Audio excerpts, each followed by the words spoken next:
नमस्कार, जोहार। हमारे खास कार्यक्रम खास मुलाकात में आप सभी का स्वागत है और मैं हूं आपकी होस्ट अंबिका मिश्रा। और आज हमारे इस खास कार्यक्रम के खास मेहमान हैं हमारे छत्तीसगढ़ के स्वास्थ्य मंत्री श्याम बिहारी जायसवाल जी। तो मंत्री जी, आपका सबसे पहले जोहार और आपका बहुत बहुत धन्यवाद कि आपने हमें समय दिया है। जी जी, बहुत बहुत धन्यवाद। आप सब लोगों को भी जोहार। जी, तो जिस प्रकार से हम बात कर रहे हैं, हम अपने इस खास कार्यक्रम के माध्यम से हम तमाम उन चेहरों को आपको दिखाते हैं जो छत्तीसगढ़ में कहीं ना कहीं अपनी एक पहचान रखते हैं और किसी न किसी क्षेत्र में जो है अपनी उपलब्धि वो हासिल करते रहते हैं। तो आज हम जिनकी बात कर रहे हैं श्याम बिहारी जायसवाल जी की, वो जो भी वर्तमान में भारतीय जनता पार्टी से छत्तीसगढ़ शासन के स्वास्थ्य मंत्री हैं। स्वास्थ्य के क्षेत्र में कई अच्छा काम कर रहे हैं, लेकिन कहते हैं ना कि संघर्ष के पीछे एक कहानी छुपी होती है, एक संघर्ष छिपा होता है सफलता के पीछे। तो तमाम चीजें हम आपसे चर्चा करेंगे और जानेंगे कि आखिर यहाँ तक का सफर इनका कैसे रहा। मंत्री जी, जिस प्रकार से हम कहते हैं ना कि जब कोई आदमी सफल होता है तो उसके पीछे काफी कहानियां रहती हैं, संघर्ष छिपी रहती हैं। जी, तो आपके साथ में कैसा था? आप कहाँ के बेसिकली रहने वाले हैं? किस प्रकार से आपकी परवरिश हुई है, ये जरा आप हमारे दर्शकों को बताएंगे। देखिए, मैं एक छोटे से गांव रतनपुर में, वहीं का हमारा पैदाइश है और वर्षों से हमारे कई पीढ़ियां खेती बाड़ी का काम करते हुए यहाँ तक पहुँचे हैं। मेरे पिताजी एक मध्यम वर्ग के किसान थे और हम लोग 7 भाई बहन थे और गांव में ही हम लोगों का परिवार पूरा रहता था। पढ़ाई लिखाई, प्राथमिक शिक्षा अपने गांव में हुई, मिडिल स्कूल की शिक्षा गांव से दूर दूसरे गांव में हुआ, हाई स्कूल की पढ़ाई ब्लॉक लेवल में हुआ, कॉलेज की पढ़ाई हमारे 25 किलोमीटर दूर चिनमिरी में हुआ। इस प्रकार से जो हमारा फैमिली बैकग्राउंड है ये विशुद्ध रूप से मध्यम वर्गीय किसान का रहा है। और खेतों में पिताजी और पूरे परिवार के लोग खेती के ऊपर आश्रित होकर खेतों में काम करना, स्कूल टाइम के बाद बैलों को चराने का काम, संडे या छुट्टी के दिनों में जो खेतों में हल चलाने का, या फिर जो खाद वगैरह है हमारे गोबर खाद वगैरह उनको खेतों तक पहुंचाने का, फसल कटने के बाद उनकी खेत से खलिहान तक धान की ढुलाई का या फिर उसकी मिंजाई का, ये सब काम जो है मैं साथ में पिताजी और पूरे परिवार के साथ हम लोग करते थे। जी, तो जैसे कि आप कह रहे हैं कि जिस प्रकार से जो आपका जो बचपन है वो पूरे ग्रामीण परिवेश में बीता, किसान परिवार के साथ किसानी कार्य करते हुए बीता, फिर अचानक से एक बार ये भी सवाल आता है कि मंत्री जी, कि जब आप किसान परिवार से हैं और किसानी करते करते आप राजनीति में भी सक्रिय हुए, तो राजनीति में आप सक्रिय कैसे हुए? मतलब ऐसी कोई कहानी है या कोई ऐसा आपका जिसको कहते हैं ना कि हमारा एक आदर्श होता है जिसे हम मानकर हम उस क्षेत्र में जाते हैं, तो आपके साथ भी कुछ ऐसा था क्या? देखिए, मैंने बताया कि किसानी करते करते मैंने एमएससी की पढ़ाई चिरमिरी में किया 98 में, और पढ़ने में भी ठीक था। उस समय यूनिवर्सिटी में मेरा 2nd पोजीशन था 98 में पूरे मुरघासीदास यूनिवर्सिटी में। और एक मध्यम वर्गीय परिवार होने के नाते मैंने नौकरियां भी प्रयास किया, कुछ नौकरी भी भिलाई स्टील प्लांट में हो ही गया था, लेकिन मैं भी इंटरेस्ट नहीं लिया, गया नहीं आखिरी में। और ऐसे और प्रतियोगी परीक्षाएं पीएससी, सब इंस्पेक्टर, इन सब का भी दिया, प्राथमिक वगैरह शुरुआती दौर का परीक्षाओं को भी निकालने का काम हुआ, लेकिन सफल नहीं हुए। फिर व्यवसाय चालू किया राइस मिल से 2003 से, और 3 से 8 के बीच में दूसरा राइस मिल भी डाला। और जब 2009 के जनपद के चुनाव शुरुआत हुए थे तो अचानक से कुछ लोगों ने मुझ पर टोंट कस दिया और मैं फार्म भर दिया। और फार्म भर दिया, फिर लड़ने की इच्छा थी नहीं, मैं पॉलिटिकल व्यक्ति था नहीं, क्योंकि मैं पॉलिटिक्स और पॉलिटिशियन दोनों से दूर रहते थे। दोनों से दूर रहता था, क्योंकि मेरी रुचि थी नहीं उसमें। लेकिन ऐसी चाय पीते पीते मजाक में हमारे कुछ मित्रों ने कह दिया कि बिजनेस करना अलग चीज़ है, चुनाव लड़ना अलग है, 5 वोट नहीं पाओगे, जमानत जब्त हो जाएगी। तो वो चीज़ें लग गई और मजाक में हमने फार्म भी भर दिया और चुनाव भी लड़े और जीत भी गए और निर्विरोध जनपद उपाध्यक्ष बन गए। फिर काम करते करते भारतीय जनता पार्टी ने 2013 में टिकट दिया, फिर विधायक बने। फिर इसके बाद 2018 में पार्टी ने टिकट दिया, उसमें सफल नहीं हुए, फिर किसान मोर्चे का प्रदेश अध्यक्ष बना दिए और पूरे प्रदेश का भ्रमण एक हुआ, लोगों से परिचय हुआ, संगठनात्मक कामों में पूरी नीचे तक कार्यकर्ताओं से भेंट मुलाकात करते हुए काम हुआ और 2023 में फिर से पार्टी ने विश्वास किया और एक अच्छे मतों से जीतकर दूसरी बार मैं विधायक भी बना। फिर पार्टी ने स्वास्थ्य मंत्री के रूप में जिम्मा भी दिया और आप बाकी आपके सामने हैं। जी, तो जिस प्रकार से मंत्री जी ने कहा है कि ये पॉलिटिक्स और पॉलिटिशियन दोनों से दूर रहते थे, लेकिन लोगों की बातों ने, हम कह सकते हैं वही लोग आज ये कारण है कि आज आप यहाँ पर पहुंचे हैं। अगर ना आपको लाहना मिलती, ना ही लोग आपको कहते, तो आप शायद आज मंत्री के पद पर नहीं रहते। तो कहीं ना कहीं लोगों की बातें जब लगती हैं और उन बातों को जब आप अपने ऊपर आत्मसात करते हैं तो आप बिल्कुल सफल होते हैं। जैसे कि आज मंत्री जी हमारे सामने आज इस जो राज्य है उसका प्रतिनिधित्व कर रहे हैं स्वास्थ्य मंत्री के रूप में। तो जिस प्रकार से अब आपको एक जिम्मेदारी मिली है, इससे पहले आप विधायक की भूमिका आपने जिम्मेदारी निभाई, प्रदेश अध्यक्ष किसान मोर्चा की भी आपने जिम्मेदारी निभाई है। कितना कुछ बदलाव आया है मंत्री जी इन इतने सालों में? अगर हम कहें किसानों की स्थिति कितनी सुधर के बाहर आई है? आपके क्षेत्र की यदि हम बात करें जहाँ से आप विधायक थे, कितना विकास हुआ आपके वहाँ पर कार्यकाल में? देखिए, मैं अपने कार्यकाल और पहले की भी बात करूं थोड़ा। जी। पिछले 15 सालों में डॉक्टर रमन सिंह जी के नेतृत्व में जो हमारी सरकार चली और उससे पहले का जो किसान और अब का किसान, एक शब्द होता है अकल्पनीय। जी। तो जिसके बारे में हम कल्पना नहीं कर सकते, उस स्पीड के साथ अकल्पनीय किसानों का विकास हुआ है। मैं बताऊं, मैं स्वयं किसान हूं और मैंने वो समय भी देखा है जब किसान अपने जीविकोपार्जन के लिए केवल साल भर का अनाज खाने के लिए जद्दोजहद करता था। पूरी मेहनत के बाद, पूरा परिवार लगने के बाद खाने के लिए केवल अनाज होता था और थोड़ा मोड़ा जो अनाज बेचकर जो बहुत आवश्यक कपड़े हैं, घर का, तो भी त्योहारों के समय पे, हाँ वो भी त्योहारों के समय या विशेष प्रयोजन में जब स्कूल खुले तो उस समय मिले। तो मेरा ही नहीं, पूरे प्रदेश की मैं बात बताता हूँ। तो किसानों के पास सबसे बड़ा तंगी हाल होता था और आज जो है मुझे लगता है कि सबसे संपन्न छत्तीसगढ़ का किसान है। आज किसानों के पास बैंक बैलेंस है। कहीं गांव में आप जाइएगा, पूछिएगा पैसा निकाले कि नहीं निकाले, किसान बोलेगा नहीं निकाला हूँ। कितना है बैंक में, तो उसको बोलेगा पता नहीं है, क्योंकि इनके पास इतने पैसे हैं कि आज पूरे प्रदेश में किसानों की जो स्थिति है पूरी तरह से बदला हुआ है। और निश्चित रूप से मेरे कार्यकाल में भी मैं विधायक था तो अपने क्षेत्रों में जो विकास कार्य हैं, चाहे वो किसान हो, चाहे स्टूडेंट हो, चाहे अन्य वर्ग के लोग हों, सबके लिए काम करने का प्रयास किया। और जो किसान मोर्चा प्रदेश अध्यक्ष के रूप में हमने भ्रमण किया, किसानों की जो स्थिति थी उसको पार्टी के सामने भी रखा और आज जो किसानों का बेहतरी है वो निश्चित रूप से काफ़ी अच्छा है।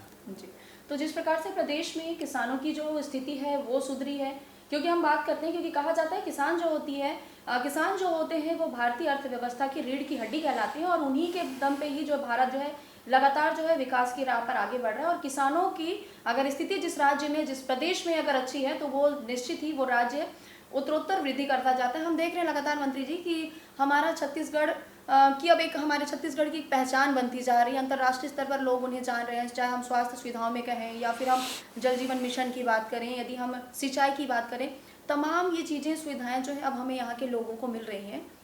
आपकी जो सरकार है अभी, भारतीय जनता पार्टी की सरकार, किसानों के अलावा भी किसानों के लिए काम कर रही है। महिलाओं के लिए आपने महतारी वंदन योजना जो लाया, महिलाओं की आर्थिक स्थिति को आप लोगों ने सुधारा है।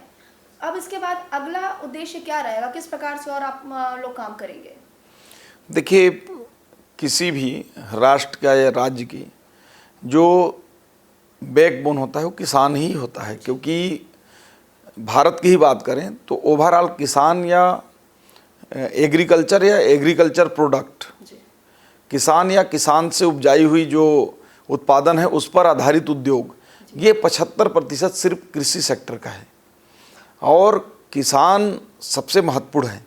यदि किसान खुशहाल होगा, उसकी स्थिति सुधरेगी तो हम मान चलेंगे कि पूरा देश की स्थिति सुधर रहा है। हमने किसानों का 3100 रुपया धान के दाम पर खरीदा, 21 कुंटल उनका खरीदा, 2 साल का पिछला बोनस दिया और किसानों को 0% में जो KCC है उसको हमने देना जारी रखा। दूसरा होते महत्वपूर्ण फैक्टर किसी भी राज्य की GDP और ग्रोथ में, तो है महिलाएं। क्योंकि संचय भी करती हैं, घर को सजाती भी हैं, संवारती भी हैं, एक कुशल मैनेजर की तरह पूरे परिवार का बजट को भी मैनेजमेंट करती हैं। और मुझे लगता है कि उनसे ज़्यादा अर्थव्यवस्था को सुदृढ़ करने में किसी का हाथ नहीं हो सकता है। तो चूँकि 70 लाख से ऊपर महिलाओं को महतारी वंदन के माध्यम से हमने देकर 1000 रुपये प्रति महीना, ये राशि जरूर लोगों को छोटा लगता है, हमारे विपक्षी साथियों को, पर इसकी कीमत गांव में जाकर आप पूछिए उन माताओं बहनों से जो अपने बच्चों को ट्यूशन पढ़वा रही हैं। उस पैसे से माताएं बहनें जो हैं पौष्टिक आहार कर ले रही हैं, उससे अपना जो बहुत ज़रूरी चीज़ है उन चीज़ों को ले रही हैं। तो निश्चित रूप से महिलाओं को भी सशक्त करने का काम किया। युवाओं का जो भरोसा था एक पिछले सरकार में टूटा, चाहे PSC घोटाला हो, चाहे वो सब इंस्पेक्टर भर्ती घोटाला हो, चाहे अन्य परीक्षाओं में, प्रतियोगी परीक्षाओं में विश्वास उठ चुका था। आप देखेंगे कि माननीय विष्णुदेव साय जी की सरकार आने के साथ ही हमने PSC के उन भ्रष्टाचार करने वालों को जेल में डाला। इस बार निष्पक्ष परीक्षाएं आयोजित किया और यही कारण है कि आज PSC में उन किसान के बेटे को भी मौका मिला, सिलेक्शन हुआ है। उस छोटे चाय बेचने वाले के भी परिवार के लोग को PSC में सिलेक्शन होने का मौका मिला है। और ये विश्वास युवाओं का छत्तीसगढ़ सरकार के प्रति बढ़ा है। हमने युवाओं के लिए भी कई भर्तियां निकाली हैं, फॉरेस्ट में, पुलिस में, हेल्थ में, अभी शिक्षा विभाग में और अन्य सभी जो विभाग हैं उसमें हम निकाल रहे हैं। तो बात हो रही है स्वास्थ्य मंत्री श्याम बिहारी जायसवाल जी से। बातों का सिलसिला जारी रहेगा, लेकिन अभी वक्त हो चला है एक छोटे से ब्रेक का, और ब्रेक के बाद हम जल्द लौटेंगे। वी से विष्णु है, यानी विष्णु पर विश्वास है और विष्णु से विकास है। जब किसी माँ को संबल मिलता है तो सिर्फ उसका नहीं, पूरे परिवार का भविष्य संवरता है। और ब्रेक के बाद एक बार फिर से आप सभी का स्वागत है। और हम बात कर रहे थे छत्तीसगढ़ के स्वास्थ्य मंत्री श्याम बिहारी जायसवाल जी से, जिन्होंने बताया कि उनकी सरकार किन किन वर्गों को लेकर साथ चल रही है और इसके साथ ही क्या क्या नए आयाम जो है रचने जा रहे हैं। लेकिन अब बात होगी मुद्दों की, क्योंकि अभी तक मुद्दों की बात हो रही थी, लेकिन अब बात होगी इनके विभाग से जुड़े हुए, क्योंकि स्वास्थ्य विभाग की जिम्मेदारी मिली हुई है। और जिस प्रकार हम कहते हैं ना कि देश की अर्थव्यवस्था की रीढ़ किसान है, खेती बाड़ी है, लेकिन उससे भी ज़्यादा अगर हम बात करें कि स्वस्थ नागरिक, स्वस्थ युवा जो होता है, स्वस्थ लोग जो होते हैं, वो एक विकसित भारत का सपना लेकर चलते हैं। तो क्योंकि इनकी अहम जिम्मेदारी ने मिली है स्वास्थ्य विभाग की, तो हम उनसे बात करेंगे। मंत्री जी, अहम जिम्मेदारी आपको मिली है, लोगों को स्वस्थ बना के रखना है, तंदुरुस्त बना के रखने की जिम्मेदारी आपको मिली है, आप मंत्री के पद पर हैं। बात करें हम छत्तीसगढ़ में जो चिकित्सा सुविधाएं हैं उन पर किस प्रकार से और कार्य किया जा रहा है, क्या क्या ऐसी चीजें हैं जो अब यहाँ के प्रदेश के लोगों को मिलने जा रही है? देखिए, स्वास्थ्य सुविधाओं को लेकर माननीय विष्णुदेव साय जी की सरकार बेहद गंभीर है और डे फर्स्ट से हम लोग पहला दिन से ही ये प्रयास कर रहे हैं कि नीचे से नीचे तक लोगों की स्वास्थ्य सुविधाएं कैसे पहुँचे।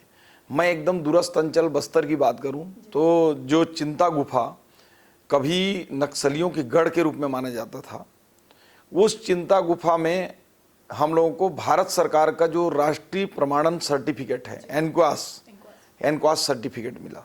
और केवल चिंता गुफा ही नहीं, प्रदेश के 574 हॉस्पिटल्स को अभी तक हमारा मिल चुका है। तो ये हम अपने हाथ से अपना पीठ नहीं थपथपा रहे हैं।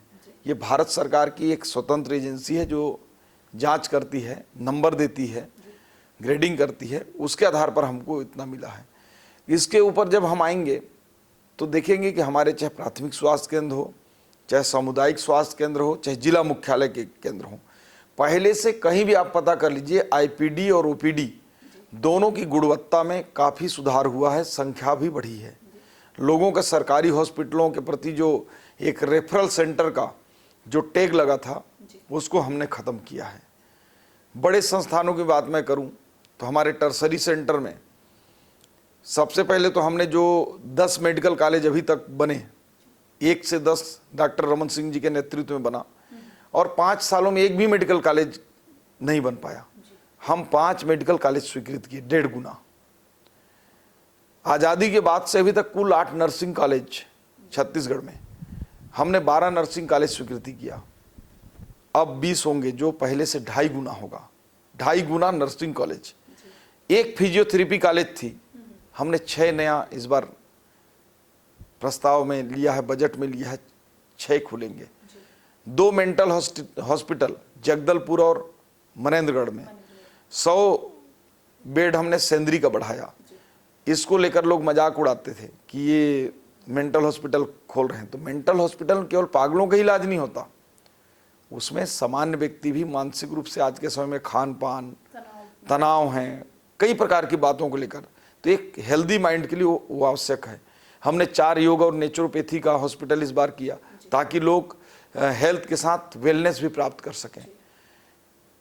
100 बेड का माननीय प्रधानमंत्री जी ने योग और नेचुरोपैथी का कॉलेज के साथ साथ हॉस्पिटल के साथ साथ जो है रिसर्च सेंटर का भी उन्होंने अनुमति किया, जिससे एक मेडिकल टूरिज्म जो बोलते हैं लोग, उस और लोग आगे बढ़ेंगे। 5000 बेड का मेडिसिटी हम खोलने वाले हैं नया रायपुर में। तो ये इंफ्रास्ट्रक्चर डेवलपमेंट का काम हमने तमाम किया। हमने एम्स के तर्ज पर जो सिम्स स्थापित करना था सभी संभाग में, हम 4 में कर चुके हैं। रायपुर, बिलासपुर, जगदलपुर चालू होने वाला है। मनेंद्रगढ़, अंबिकापुर हमने बजट में ले लिया है। तो अभी 4 हम उस ओर भी बढ़ चुके हैं।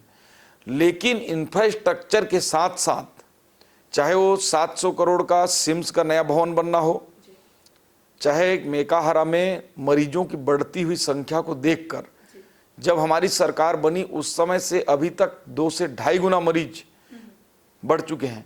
अखबारों में आए दिन आता है कि मरीज फर्श में सो रहे हैं। चूंकि कोई मरीज आएगा तो हम भगा नहीं सकते, हमारे पास बेड जितना है उससे डबल हम लगा चुके हैं। इसके बावजूद भी बेड संख्या कम पड़ रही है। 700 बेड का एक हॉस्पिटल हम मेकाहारा में बना रहे हैं। मेकाहारा में 7 साल से जो बाईपास और ओपन हार्ट सर्जरी बंद था उसको हमने चालू कराया। डीकेएस में जो बर्न यूनिट और प्लास्टिक सर्जरी का, उसको हम बहुत आगे बढ़ा लिए हैं। यूरो सर्जरी का, नेफ्रो का, आज डीकेएस में एक पूरे मध्य छत्तीसगढ़ का एक बड़ा केंद्र स्थापित हो गया है। हार्ट का हमारा मेकाहारा एक बड़ा केंद्र स्थापित हो गया है। कैंसर में हम पेट स्किन भी चालू कर रहे हैं और मध्य भारत का सबसे बड़ा कैंसर इंस्टीट्यूट भी के रूप में मेकाहारा स्थापित हो रहा है।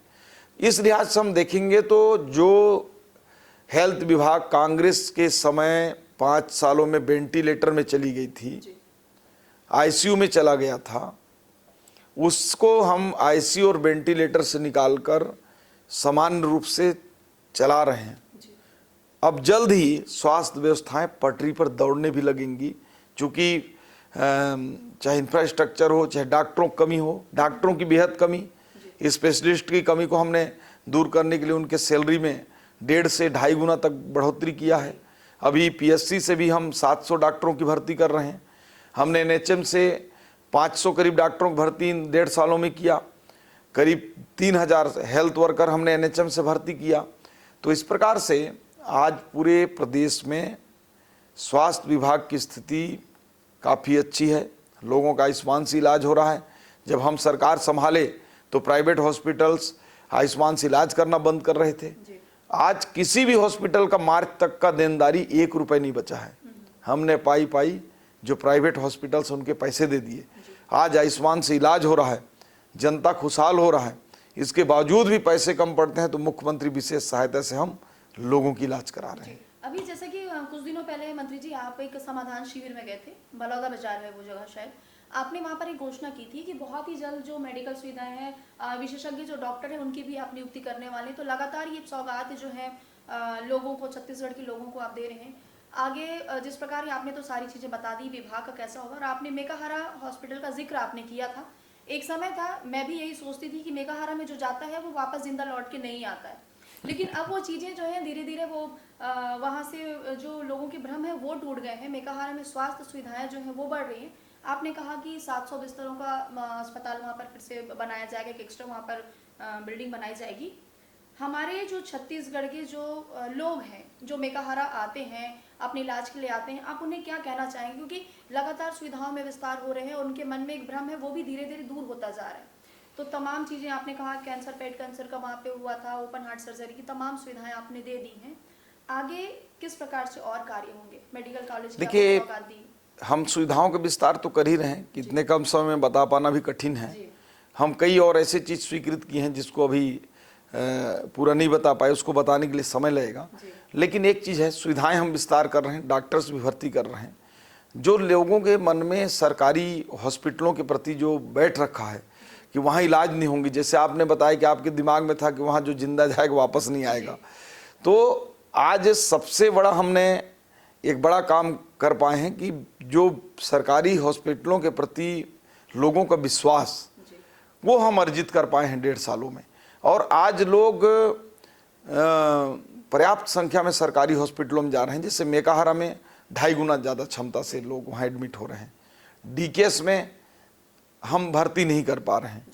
और मुझे तो और थोड़ा सा ऐसा लगता है कि 1 आध साल में वो दिन जरूर आएगा कि जब लोग प्राइवेट हॉस्पिटल से हमारे यहाँ रिफ़र होकर आएंगे और सरकारी हॉस्पिटलों में भर्ती होने के लिए जिस प्रकार से हमारे कॉलेजों में लाइन लगती है, हाँ सरकारी नौकरी के लिए लाइन लगता है, वैसे सरकारी हॉस्पिटलों में सरकारी हॉस्पिटल में जो इलाज के लिए लोगों का लाइन लगे, लोग सोर्स लगवाएं, उस दिन हमारा सार्थकता होगा। जी।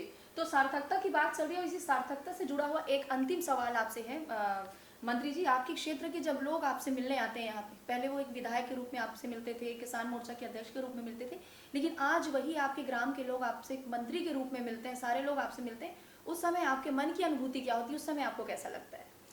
देखिए, मैं हकीकत बताऊं, मुझे तो नहीं लगता कि मेरे क्षेत्र के लोग मुझे मंत्री के रूप में मिलते हैं अभी भी, क्योंकि मैं कोई बदलाव नहीं देखा। जी। और हकीकत में मुझे पता नहीं क्यों क्षेत्र के लोगों से मिलता हूं तो ये ध्यान ही नहीं आता कि मैं मंत्री हूं। वही उनका पुराना विधायक के रूप में, उनका सहयोगी के रूप में, तो वो भाव मेरे मन में नहीं आता। परंतु इस बात का खुशी होता है कि पहले जो काम नहीं कर सकता था, अब मंत्री होने के बाद हेल्थ के सेक्टर में हो या अन्य कोई डेवलपमेंट में हो, वो काम मैं कर पा रहा हूँ। ये मेरे लिए खुशी का विषय है। मतलब आपकी सरलता और सहजता भी बनी हुई है। निश्चित रूप से प्रयास करता हूँ। और मैं तो अपने क्षेत्र में जाता हूँ तो हूटर मैंने आज तक नहीं बजाया, पहले ही दिन से, कि लोग मेरे से दूर हो जाएंगे। उनके मन में जब मंत्री का भाव आ गया कि हमारा विधायक मंत्री हो गया है, तो लोग दूर होने लगेंगे, लोग मिल नहीं पाएंगे। इसलिए मैं लोगों के साथ सतत संपर्क में रहता हूँ और हफ्ते में 2 दिन 3 दिन क्षेत्र में भी वापस बिल्कुल जाता हूँ। मंत्री जी, आप हमारे इस चैनल के माध्यम से जो आपके इस प्रदेश की जो जनता है उन्हें आप क्या संदेश देंगे? देखिए, सबसे पहले तो आपके चैनल का धन्यवाद भी करता हूँ और आपके चैनल के माध्यम से प्रदेश की जनता को ये कहना चाहूँगा कि विष्णुदेव साय जी की सरकार पूरे प्रदेश के हर वर्ग के लिए काम कर रही है और हेल्थ के क्षेत्र में विशेष रूप से हम लोग प्रयास कर रहे हैं। आप लोगों के माध्यम से आम जनता को, दूरस्थ अंचल के सभी को आग्रह करूंगा, हमारा लक्ष्य 100% हॉस्पिटलों में डिलीवरी कराने का है। हमारी जो माताएं बहनें हैं उनका प्रसव घर में एकदम ना कराएं, हॉस्पिटलों में ही कराएं। हमारे सारे हॉस्पिटलों में हो रहे हैं। इसके अलावा जो टीका है समय पर लगाएं।